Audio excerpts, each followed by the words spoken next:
Let me ask you an important question. What do you really want most in life? What do you want most in life?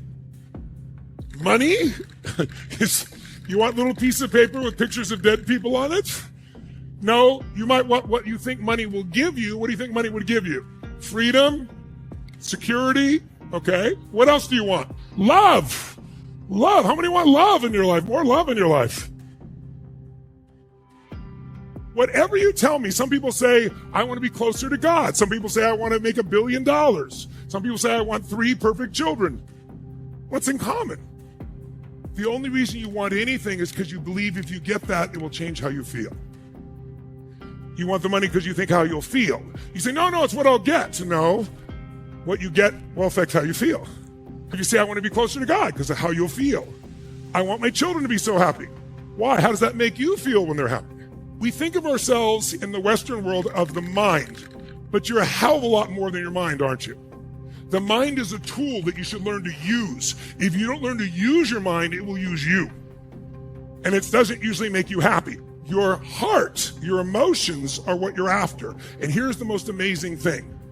Every feeling you've ever wanted, that you're achieving in your business for, that you're building your family for, that you're voting a certain way for, that you're doing anything for, is to either get out of a negative feeling or increase or get a positive feeling. And here's the amazing thing. How many of you can think of a goal you'd love to achieve, that if you made it happen, you'd be so happy? How many of you have ever achieved a goal that you worked really hard for, and after you achieved it, your brain went, is this all there is? That's a horrible feeling, isn't it? Failure feels better than that, because when you fail, you don't give up. You just get up and find another way, don't you?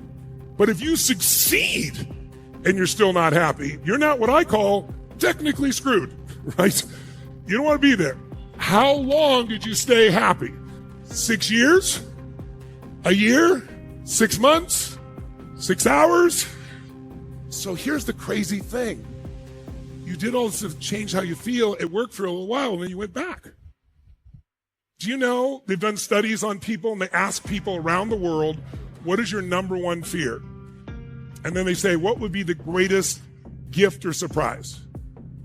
The greatest gift that most people in the Western world say is to win the lottery. It's the number one answer. Hundreds of $1 million, it changed my life. The number one thing people say that would scare them, the thing that would be the worst thing to happen, would become a quadriplegic. Now, interestingly enough, they've done studies on people who win the lotteries and done studies on people who are quadriplegics. And one thing they found out was really interesting. 3 years after either winning the lottery or becoming a quadriplegic, who do you think is happier? The quadriplegic or the person who won $100 million lottery? Which one? Well, it's kind of a trick question. It's kind of a setup, right? Neither one is more happy. Because after 3 years, their brains adjust. The person who can't even move, if they move their finger, they now get excited by that, if they're not drugged. And the person who, was in a position where they won the lottery, has all these people want something from them, and they're usually fairly angry. They return to the same level of happiness they were before. So how do you and I have an extraordinary quality of life? We learn that what we get will not make us happy, not long term. Who we become will make you very happy or very sad long term. And so the purpose of a goal is what it makes of you. But also, if you learn to use your body the right way, these emotions you want most, you can have right now. When you finally achieve that goal, who's going to make you feel like that? Who's going to make you feel that way when that happens, when you achieve the goal? Who? You. So if that's true, why wait? I hear people all the time say things like, man, this is the most horrible thing in the world. This is so terrible. Someday I know we'll look back and we'll laugh about this. I say, why wait? Let's look back and laugh now. So in order to do that, you have to understand a very fundamental principle, and that is that the way you feel is controlled by 2 things: what you focus on and what you do with your body. The way you move is the most powerful piece. Now, when I say the way you move, I include your voice, your face, all that. This area of your face right here has 37 muscles. But if you keep making the same facial expressions, you keep having the same biochemistry, you keep feeling the same feelings.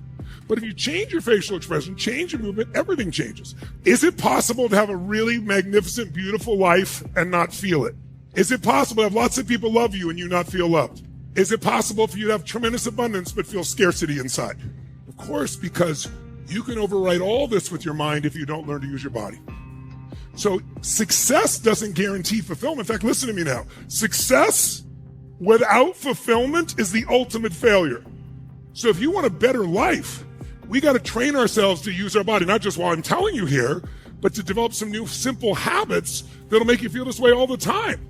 And so problems can happen. You're like, bring it to me. I know a lot of people who have a great life, but they never celebrate.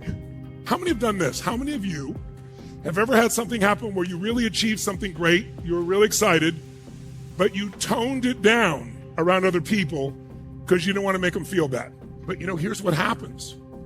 When you have a great success and then you try to make yourself not feel too happy or excited around other people, does that make things better for them? No. Does it make them better? No. Does it make them grow? No. But here's what it does do. It teaches your brain it's not good to be too happy. And then that becomes a habit. So even when you succeed, you never fully celebrate. So I've worked with so many multi-billionaires that come to me and they're miserable, or people you think would be the happiest people in the world, very famous celebrities in music or in movies or athletes. And they're miserable inside because they don't celebrate. So Michael Phelps is a good friend of mine also. Michael Phelps has more gold medals than most countries. And he was depressed all the time because he'd get to the goal and just achieve it and I have to do it again. So one of the things he had to learn was how to train his nervous system to actually celebrate, because he didn't celebrate for long. He celebrated for a second.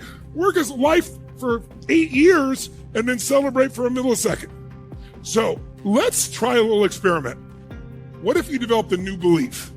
And the new belief was, I don't need an excuse to feel good. You go, well, that sounds stupid, just to be happy for no reason. Well, really? Most people are unhappy for no reason. How's it going? I feel like, how come? Woke up. But how you feel? I'm feeling so good. Why do you feel good? I don't know. I just feel good. Take that person to the funny farm, right? There's something wrong with them. So I'm telling you there's something wrong with us in our culture, which has caused us to not celebrate and feel more alive. Because by the way, when you're in a great state, you treat other people better or worse. Better or worse. When you're in a great state, do you perform at a higher level or a lower level? Which one? Higher level. When you're in a great state, you're better in every way. So it's not about being positive. It's about being intelligent. It's stupid to allow yourself to stay in a lousy state. You go, Tony, but with all the problems in the world, by you going in a lousy state doesn't make any problem get solved. It lowers your energy so you'll do nothing about it. So it's our job to train ourselves.